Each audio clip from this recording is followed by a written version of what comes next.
From the Allen Media Worldwide Headquarters Studios, high atop 2 Turtle Creek Tower, this is Deconstructing Dallas. Greetings, everybody. This is Ryan Trimble, joined today by the great Shawn Williams. Shawn, welcome back to the Worldwide Headquarters Studios. How are you doing today, sir? Good, man. It has been a while. It's been way too long. Yes, let us first apologize to all our loyal fans out there. We've been darn busy, Shawn. Yeah, we'll get into some of the items that we have been working on, some of which we've been teasing on the show because we've had non-disclosure agreements on talking about some of these items, but it has been a whirlwind couple of weeks. We are glad to be here and glad that people are listening. Thanks to everyone who's reached out to us to let us know that you are listening to the show, and we need folks to kind of send us ideas of who they want us to talk to and who they want us to interview with. That's right. We are back in the saddle. We are paying attention. The NBA Finals was a disappointment, but it's now over. Disappointment and a distraction. A distraction. You and I were locked in on both the Eastern Conference, Western Conference, and NBA Finals. And so, folks, we are back. We are ready for your communication to us to hear who you want us to have on the show. So feel free to give us your feedback. But yeah, Shawn, it's been a busy couple weeks and a busy couple days. We're going to get into what I've been up to the past couple days with our guest today, a gentleman named John Bicio. He is the Senior Vice President of Walmart's Community Affairs Division here in the Central United States, and selected Dallas-Fort Worth as one of his key markets and Dallas proper. And so we've had a couple big events the past few days, but we'll get into that later in the show with John. But Shawn, I wanted to hear about what you've been up to since you've been holding out on us with non-disclosure agreements. Tell us, where have you been? Well, right around Memorial Day, we were fortunate enough to work with one of our clients to announce that they had filed a request for zoning change for a state-of-the-art observation wheel. So think of the London Eye, think of the big observation wheel there in Las Vegas, and there you have what we will be calling the Texas Odyssey, more than 500 feet tall, down near the Trinity River, and it will have a wonderful views of the entire city. It'll take 38 minutes to go around the observation wheel, and it will be a totally engaging multimedia, multi-sensory adventure, and it is a real exciting opportunity for us, and it will be a great addition to the already world-famous Dallas skyline. That's right. Shawn, you mentioned the wheel in Vegas there.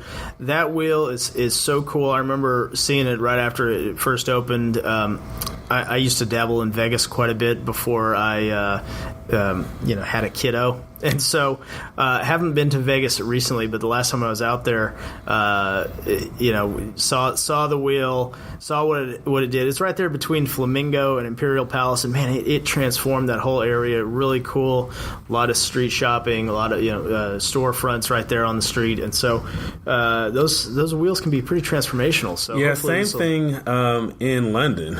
An area called the Docklands, and people see, I see it whenever I watch Sherlock. That's one of the scenes that they show at the beginning of the movie. They show the London Wheel, but it transformed that area. That was kind of an area that didn't have a whole lot going, but once the wheel came, a lot of development came around, and there's kind of an anticipation for the Texas Odyssey about all the development that will go around. There is a 7-acre site where it's going to be placed, and there'll be a pre-flight experience, a post-flight experience.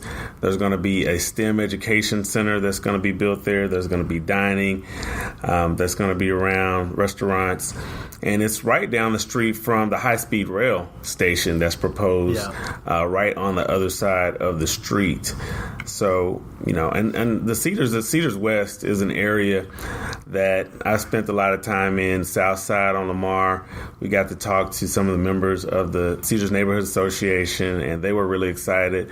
We also talked to Deputy Mayor Pro Tem Adam Medrano quite a bit prior to the announcement of the Texas Odyssey. So, really exciting for Dallas. Again, it's just going to be a really cool addition as you look at the two Margaret bridges that are the large already there.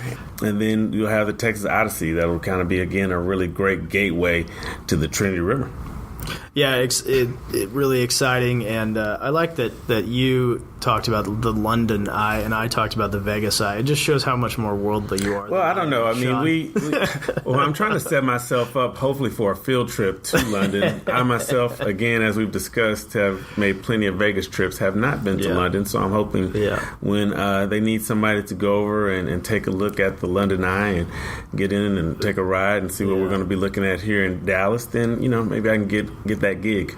Well, I know you did go on a field trip recently with one of our other clients, Shawn, and let me just brag on you a little bit. I'm really proud of the work you did on a recent case. You helped the SMU Dedman School of Law Deason Criminal Justice Reform Center with one of their cases. Can you share a little bit about that? Yeah, along with our creative team, we had an opportunity to go down to New Orleans to talk to Mr. Troy Rhodes. On May 31st, Troy was released from Angola, the Louisiana State Penitentiary. He had spent nearly 16 years there after being convicted. And this is one of the things that we learned in working with Director Pam Metzger at the Deason Center, that in Louisiana, you can be convicted of a felony with only 10 members of the jury voting for conviction. So he was convicted on a 10-2 count to go spend, I believe, he was assigned a 149-year sentence, if I'm not mistaken. And federal judge Malazzo previously said that Troy had not received effective assistant counsel that was guaranteed to him by the Sixth Amendment. And due to the work of Pam Metzger and the Deason Criminal Justice Reform Center, they had helped Troy to be released. And so when we went down with our creative team to New Orleans, Troy was at a transitional place called the First 72 Plus. And they talk about the first 72 hours after someone is released from prison being a very critical time. And so he's been there and he continues to be there. And we had a chance to interview Troy and his wife, who has been there with him. And it was really just a transformational type experience, just a true blessing to get to go and listen to Troy talk about the faith that brought him through being there and the time that he spent there in the prison. Yeah, really amazing stuff. Really was proud to call you a friend and colleague, watching you document that on social media and hearing your stories afterwards. And and proud that, again, we've been working with SMU. Obviously, that is your alma mater, but proud that we have the Deason Criminal Justice Reform Center here in Dallas doing this kind of work. We talked to Pam Metzger about these types of cases, and some of the things that they're really working on is a stronger, better funded public defender system. That's kind of some of the work that they're getting into. And also, if you look at the case of Alice Johnson, whose sentence was commuted by the president recently, the Deason Criminal Justice Center and one of their resident attorneys, Brittany Barnett, was working on that case as well. So it's, again, I think the thing that has surprised me, and I don't know if it has surprised you as we work with the Deason Center, is that this is a bipartisan effort, that there are people Absolutely. on the right and on the left who are working and not always agreeing on how, but agreeing that there needs to be reform to the criminal justice system. Yeah, big things going on the hilltop, Shawn, and again, very proud of the support that you've provided them. So why don't we take a break? Come back, we'll be joined by John Bizio of Walmart, the Senior VP of Communications and Community Relations. So thanks for tuning in, everybody. This is Deconstructing Dallas. Ryan Trimble, Shawn Williams. Stick with us. We'll be right back.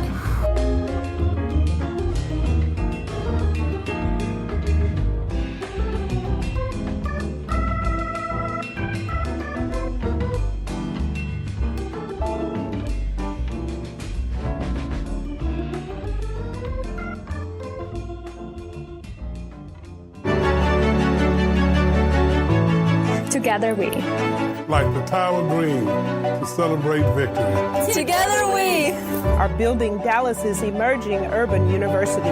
Together we are finding ways to fight Alzheimer's disease. We are the University of North Texas, the UNT Health Science Center, and the University of North Texas at Dallas. Together we are the UNT system. To learn more about the UNT system, visit untsystem.edu.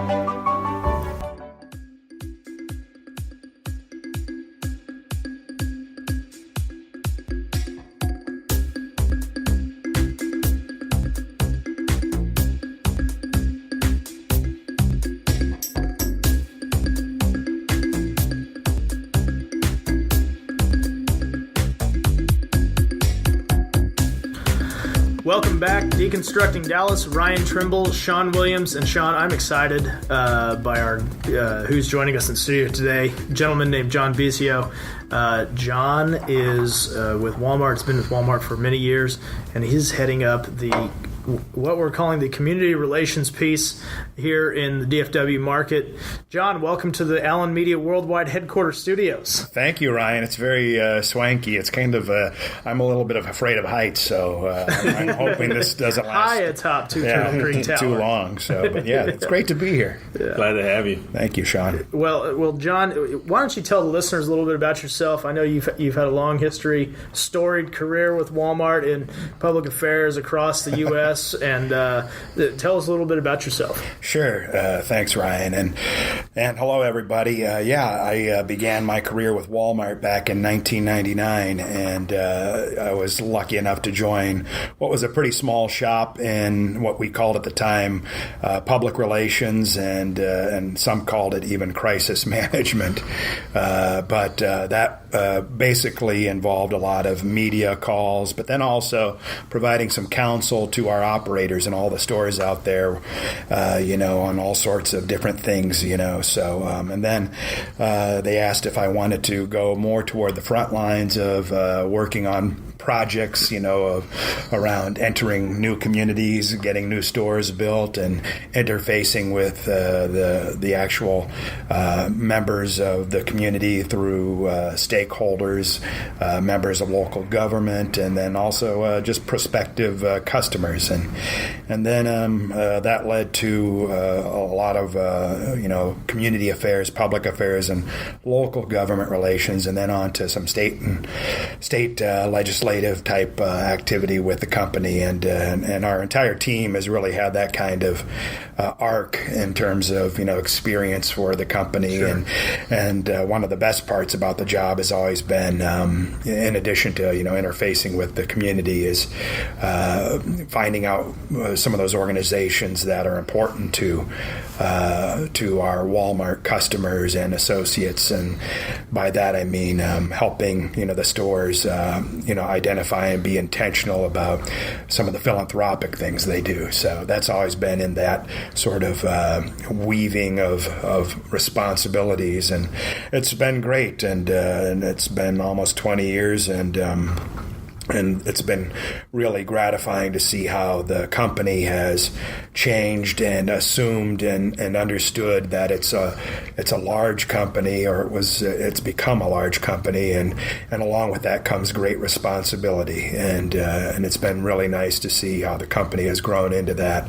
It's always been a very thoughtful and conscientious corporation, but really as things went along, and Lee Scott, who was our CEO a number of years ago, came into the picture, he really understood that because we have such a large footprint across the U.S., that maybe there were some real leadership opportunities for us to step up to, and we've done that in the form of everything from sustainability to workforce development to philanthropy and a lot of other things. So it's been a good run, and I've enjoyed it. I hope I didn't say too much there. You never say too much on this show. We don't really have a clock, so there's no shot to go on that. All right, I'm drinking coffee now. Then we can go all night. You talked about change, and I think about growing up in